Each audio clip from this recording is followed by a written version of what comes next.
Live on YouTube. Welcome, YouTube family. And then for those of you who are joining us on Instagram, welcome as well to you. All right. So I've got a couple screens I'm going to be swiveling back and forth to. So um, if I look this way, I'm focusing on the IG family. And if I look over this way, I'm focusing on the YouTube family. Okay, guys. So let's talk about this. Let's talk about the design, build, and live a better you process. So shout outs to you guys who've been following over these past few weeks, um, months, and maybe even years, really.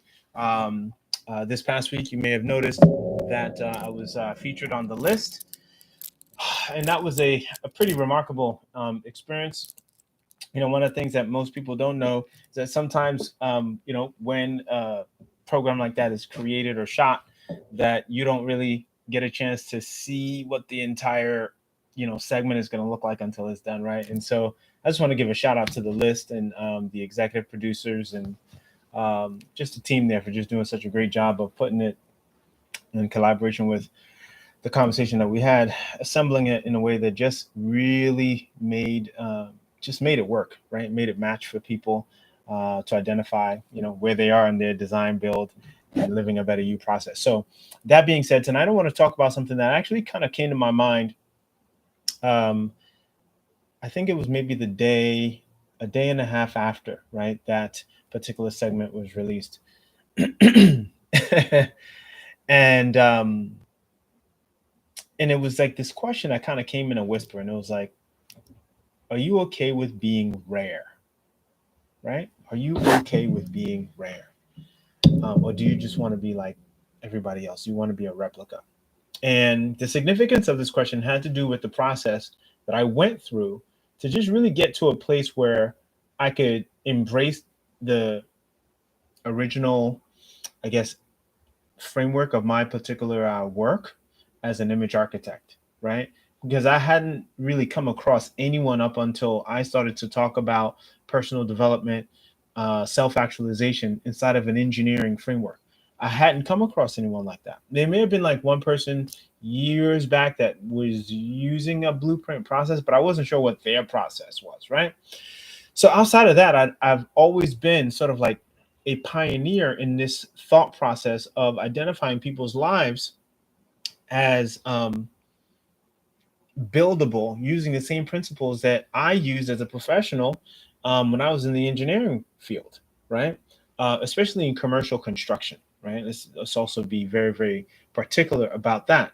So, since that moment, like I mentioned, going back to that whisper as I'm, kind of facing one morning, heading out, it just really hit me that if I can embrace and accept how either rare or original or just off the beaten path or how pioneering a particular perspective that I have is, I'm I'm gonna be okay. It may not always be comfortable, but I'm gonna be okay, right? And some of you guys have given me permission, in some, just genuine, sincere ways, right? By either an inbox message saying, hey, listen, I watched your video, or hey, I got your message, or hey, I totally follow what you're saying, it makes perfect sense, right? Like in those ways, those are sort of like subtle ways that you contribute to me in my journey by reminding me of like the value, right, and the impact of the difference that the message is having. Now, the truth is many of us don't have sometimes that level of the benefit of having people constantly, in some cases, or with whatever the frequency is, communicate and reaffirm or confirm what we've been up to, and how, you know although our point of view might be uncommon, how valuable that is, right? So sometimes we don't have that kind of feedback loop, and that's what tonight's conversation is about: is how do you get rooted and grounded in your own rareness so that you can apply this whole process of designing and building and living a better you. Because what happens is that you can design and you can, build, and then when you start to do the living part, if it's not based on the fundamental idea that you are okay with your design, right? Your design is part of your rareness, right? For some of you, your rareness, which is embedded in the design, is your sense of humor, or it's your sense of artistic skills, right? Or artistic eye. It's um, your sense of movement when it comes to physicality, whether it's as an athlete or as a dancer, or anything that demands the physical expression.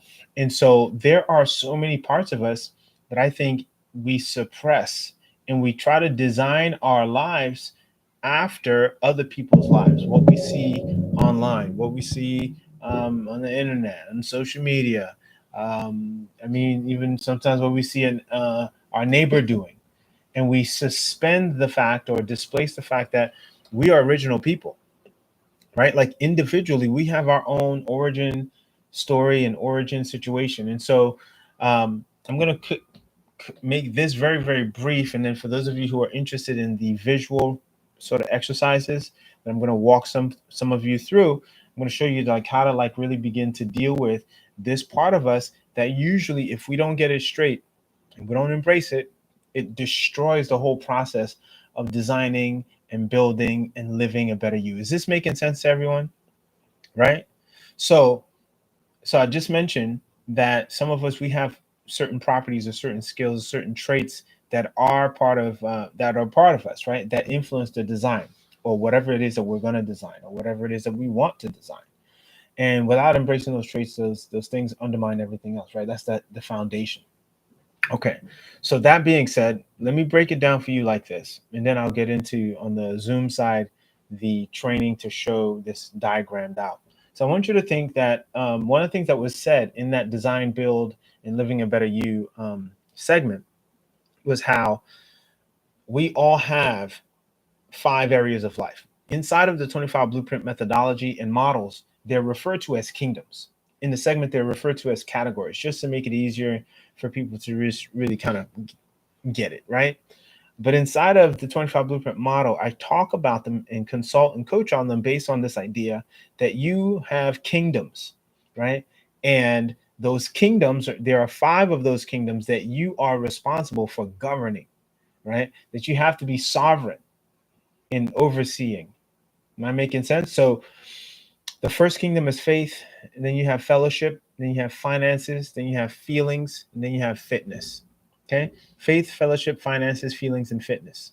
Another way to say it is, faith, which is spirituality, fellowship, which is your social life, finances, which is your money life, feelings, which is your emotional life, and fitness, which is your not just your physical life, but like it also includes the physical environment that you're living in, right? And how things play out there. Okay. All right. So when you look at all of these kingdoms and how they all just exist, they're kind of like, if there's such a thing as like a 5-faced Rubik's cube, right? All right. But let's just use the Rubik's cube example. Like there's a combination where like certain colors end up over here and under there and on top there after you move it around a little bit, that makes this Rubik's cube unlike another Rubik's cube that somebody has handled. Does that make sense? So think about your life as this sort of Rubik's cube product, right? It's in different colors, or and it's not all matchy matchy. The only time it comes matchy matchy is when it's like maybe shipped to you. After that, after you get handled, right? There's different colors and different locations, and maybe your whole, over the course of your life, you start to try to reassemble and get things lined up again, right? But for the most part, while you're in that state of different colors mixing and being in different locations, that is your original situation. And so when you think about the 5 kingdoms, let's say faith and spirituality, which is your mindset and your philosophy, the thing about this is that you have the way you think and the way you view the world and the way you interpret and you filter what's going on around you. And that has maybe been influenced by the way you were raised or the tradition of faith that you came up with, right? Or what the people around you believed or what the people around you said. And now it's all part of your own philosophy. Okay, so you think about how that is, okay, and how that plays out. Now, Think about now your social life, right? Some of us socially, depending on what family we're born into, um, are sort of on the lower part of the hierarchy of society, right? Some of us are on the mid tier, some of us are on the outlying areas, right? That part of our lives, the friends, the schools we went to, um, the churches, the synagogues, wherever it is that we went to have our times of worship and connect, there's a different combination of that, right? That's like one face of that Rubik's Cube. And then there's the financial part, which is another kind of extension of that social piece, right? Where we are also indoctrinated and educated and influenced by, the amount of money or lack of money that we've had over the course of our lives. To make sense, it all makes sense. And then we got the feelings kingdom, which is all things energetically, right? One of the best definitions of emotions that I've heard is the idea that our life and emotions is energy in motion. Emotions. The E is for energy, right? So, and then we've got our combination of how our emotions play out. Okay, and and then of course the physical pieces, includes where you were born, where you live now, who you live around, right? Your health and well-being, nutrition, health and exercise practices. I mean, we can go on and on and on. How organized you are. So now, can you see how, if you really like imagine all those five circles, right, that make up the five kingdoms, if we were like to bring them all together, right, where they like interlocked, and we put an arrow right in the middle somewhere, can you see like that would be your rare intersection, right? That would be where you would have to design your life from. But the thing is, a lot of us don't. We neglect it or we embrace parts of it, and then we try to build our lives off of that. And I'm just here to share with you, listen, this wasn't even like part of the subject matter for me to have this conversation, right? Until it dawned on me that part of my own personal journey, and now I'm imparting it to you, is really owning and embracing the rareness, right? People talk about keeping it real. I say keep it rare. Did you hear me? I said people talk about keeping it real. I say keep it rare. Everybody can pretend to keep it real, but people don't embrace their rareness. And when they do, it's like they're like responding to embracing their awareness because they've been so beat up so bad over the course of their lifetime that they just feel like, they got to walk around with an attitude to let people know I'm rare, I'm different. Really? No, you're like bitter. You know those folks. You know who I'm talking about. I'm different. Are you though? Hmm. Hmm. I'm different. Okay. Then why are you so bitter? Why are you so angry about being different? So when you build from that bitter place, that's you're not gonna end up living a better you. You're gonna end up living a bitter you. Can I get a hallelujah? Right? Some raised holy hands about this. It's true. So you're designing, you're building, you live a bitter you because you've never really fully embraced your original, authentic, rare self.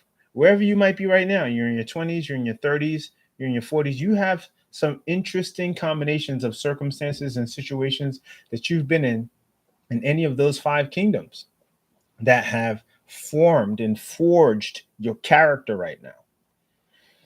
And when that happens, you've got to build from that. But a lot of us, since we're not necessarily resolved and complete in all the things that we need to be about that, we end up building, putting a foundation, right, in with that stuff. And then we build, and then we want to live better lives, but the foundation is jacked up. All right. So if you're interested in getting this straightened out, getting this worked out, getting supported, getting some guidance on really how to start to embrace your awareness and then incorporate that into your blueprint so that you can genuinely have something designed and then build from there and then live a better you, let's have the conversation, right? Reach out. But I'm just going to caution you, the process is not easy, but it is worth it. It's just worth it. And a lot of things that aren't, you know, worth it are sometimes just easy, right? There's some simplicity to this, but it's not the easiest thing, because there are a lot of come to Jesus moments that you have to have in front of the mirror about the fact that you've denied and declined your own rareness, your own uniqueness, right? And in some cases, you might have compensated and created another version of yourself to cover up the fact that you're embarrassed, or you feel uncomfortable, right? Or you feel exposed, or you feel vulnerable, owning what makes you original, what makes you authentic, what makes you rare. Okay, so we've got to really hone in on this part in order for this whole process to work for some of you. Some of you, you've already got it. You already have embraced how original and unique and rare you are. And therefore, you have something to share, something to communicate, something that needs to be articulated. And you need, and sometimes you need help with that too, right? So that your design is really sound. And then once that design is laid out and like blueprinted, now when we're building and then we're living, it is the sweetest experience because our foundation is solid, right? Does this make sense? So, that being said, I want to thank you guys for tuning in for another productive soul conversation. Um, and like I mentioned, for those of you who are interested and feel like you are at a crossroad right now, right? Like you're at that place where something's got to give, something's kind of been on your heart, been on your mind, been on your chest for a while, and you feel like nobody gets it, nobody can hear you when you're trying to talk about the things you want to change, and they're trying to pacify you and say, oh, you're fine, you're good, you're, fill in the blank. But you just know deep inside that there's something you want to calibrate a little bit more. There's something you want to tweak, you want to adjust so that you're really in alignment with your own rareness, right? That's important, right?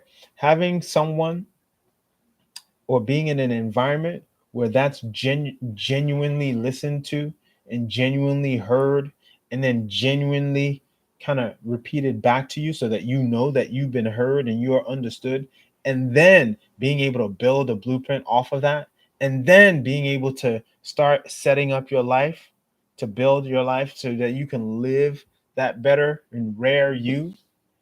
That's rare, that's uncommon, and that's what I'm saying, right? In reaching out to get supported around this, that's what this process is.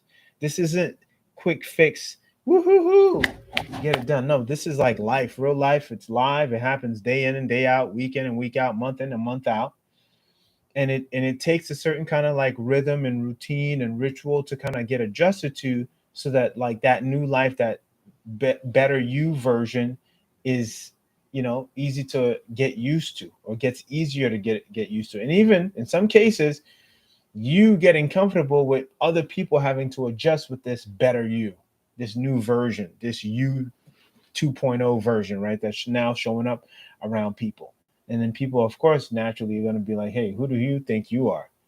You were just, this, milk toast punk last week. Why are we listening to you now? Right? You're gonna have to deal with some version of the same thing. Okay. So rejection in your old environment, right? The new you shows up in your old environment. Your old environment is like, I don't know who this is, but I don't like it. Right? Maybe you start speaking differently, thinking differently, dressing differently, um, picking different projects to work on. Your correspondence is different. Maybe you're not on social media as much, or you're not, or the content of your social media is like changing, and people start to wonder what's wrong with you. Are you okay? And they start saying things like, "I miss the old you." You get the idea, right? You're gonna need help. And you're gonna need support. And I recognize I recognize that enough for me to go and get the kind of help and support that I knew I needed in order for me to continue to embrace my own rareness.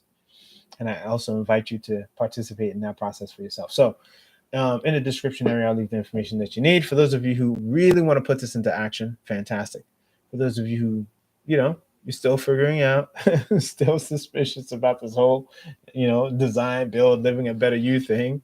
Uh, Listen, you're welcome to just be in that space and think it through and try to understand it. But the biggest thing is, if there's something gnawing at you, something that's been on your heart for a long time about doing something different, just consider this a message and a sign. Okay. All right, guys. So that's it. Thank you, guys. For those of you who want to join me on the Zoom side, there is a link available for that. Just send me a message and I can get that to you. And I'll talk to you guys soon. Have a fantastic evening. Thanks again for checking out The Productive Soul. Peace.